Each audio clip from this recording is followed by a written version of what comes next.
My name's Brooke, as you can see there, and I work in the Scottish Parliament. I feel like this is slightly overselling what I do. I am not the Scottish Parliament. I work in the Scottish Parliament. I have a degree in English and theology, and I work for an MSP, and I'm a local councillor. So, yeah, as I say, my name's Brooke, and so far I have changed my plan for my job, my career, the big plan, I think 12 times. I've done work experience in 6 different jobs and internships in 3 different areas, and I changed degree twice while I was at uni, and I still don't know what I want to do when I grow up. I do, however, know what I want to be doing just now, and I think that's enough.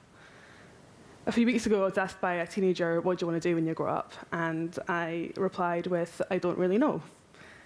They came back saying, but you're an adult, like a proper adult with a real job. How can you not know? I was like, I'm only 24, but yeah, I'm a real adult, sure. And I do have a job, but I don't know. They meant well, I'm sure, and it took me right back to all those moments when you're younger, and and it's fun questions, and parents ask you what you want to do when you grow up, and when lovely uni careers advisors ask you what you want to do with your life, and the many late night conversations with flatmates all freaking out about what the big plan is. I've had so many of these conversations and agonised over this so many times and have come to 2 firm conclusions.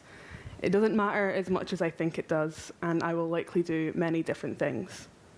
So I don't know what I want to do with the rest of my life, but I do know what I want to be doing just now. And that took a fair bit of trial and error and giving things a go until I got here. In all honesty, it was never the plan to work in politics. As I said, my degree is in English and theology. I was always passionate about politics. It was often a dream or a desire that I had, but I could never work out how it fitted into my skill set, and I couldn't work out how I could get there or how it would fit into my plan. So last year I was elected as a local councillor, and I'm a parliamentary researcher for an MSP. These are both jobs that I love, but both jobs that often seem overwhelmingly big. If you'd asked me even 2 years ago if I'd be committing to something for 5 years straight out of uni, I would have laughed and probably cried at the idea. And if you'd asked me if I planned on moving back home, that would also have been a definite no. But when I started working in politics as an intern for an MSP 2 years ago, I never imagined it would lead me down the path that it has, but I'm so glad it did. I love what I do.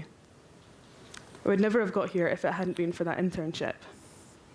I won't go into the details of every work placement and every iteration of the grand plan I've ever had, including an amazing week spent working in a bakery and 5 years at the co-op, but here's a glimpse at some of the important turning points for me.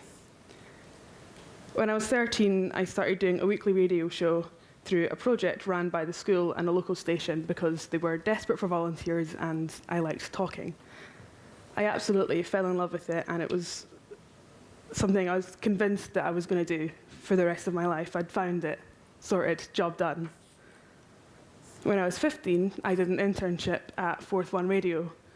I learnt a lot, met lots of interesting people, but I found myself realising that it wasn't what I wanted to do, so dream gone. Later, a teacher of mine recommended to me that I apply to this thing called BBC Generation 2016. The BBC were looking for a group of 50 young people to talk about politics during the 2016 election, where it was the first Scottish election that 16-year-olds had to vote. And again, I liked talking, and I was passionate about politics, so I applied. I didn't think they'd be interested in hearing from me, but my teacher encouraged me to fill out the application anyway. They liked me, and I got an incredible opportunity to be one of these young voices. I did TV interviews, radio interviews, spent a lot of time that I should have been revising for my hires in the BBC studios in Edinburgh. And again, I fell in love with it. I was going to be a political journalist. I found it. And then I realised that you don't get to, or probably shouldn't get to, have a public opinion as a journalist. So I dropped that idea quite quickly. Throughout school, I had a few people tell me, as I'm sure many people have had, that, hey, you're bright and interested in humanities, you should study law. It sounded like a great idea to me. It would open lots of doors. It was probably something that I'd be quite interested in and could maybe be good at, so I decided that was now what I was going to do. And I went to visit my sister at university, and as I sat in her hall's dining room meeting all these really cool, intelligent 18-year-olds, having the absolute time of my life, her friends asked me, "What do you want to do when you leave school?"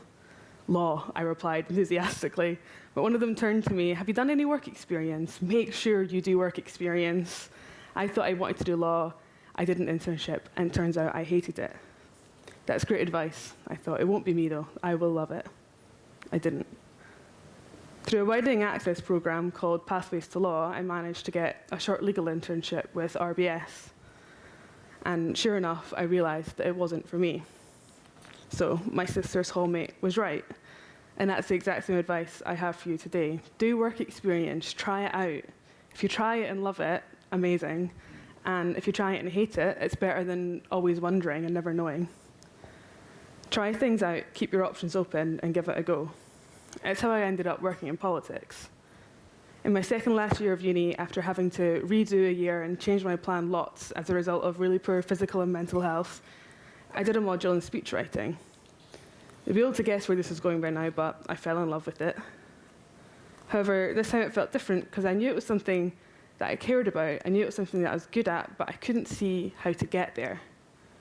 I didn't think it was possible. Speechwriters don't exist in the UK in the same way that they do in the States, for example, and there aren't many jobs going, and there certainly aren't many women that do it. I wanted to do it, but I couldn't think how I could, so I dropped the idea. I applied for lots of other jobs and tried a few different things, reverted back to journalism and law and whatever else there was possible. Then I was reminded of the age-old idiom, shoot your shot. Now, this was 2021. It was still vaguely in the common vernacular, not entirely uncool to say. One of my flatmates sat me down and said, shoot your shot, send an email. And so I did. I looked up the email address of the Labour MSP that represented where I grew up in East Lothian.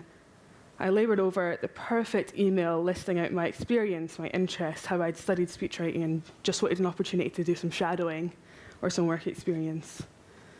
Somehow I got a response offering me an interview and then an internship, and I said yes. So I spent the last year of my university commuting down to Edinburgh from St Andrews for 2 days a week. It was ridiculous, but I loved it. And here we are, almost exactly 2 years later, still loving it, still writing speeches, doing a lot of other really cool stuff too, with the absolute privilege of being the local councillor in my hometown. And it all came from an email. So here's what I hope you take away from my talk today. Give it a shot. You never know what might happen.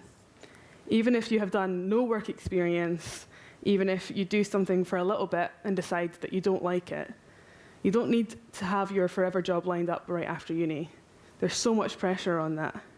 In fact, you don't even need to have a forever job. Just try things out, push on lots of different doors, and take the opportunities that come your way and see where it takes you. You never know where you might end up.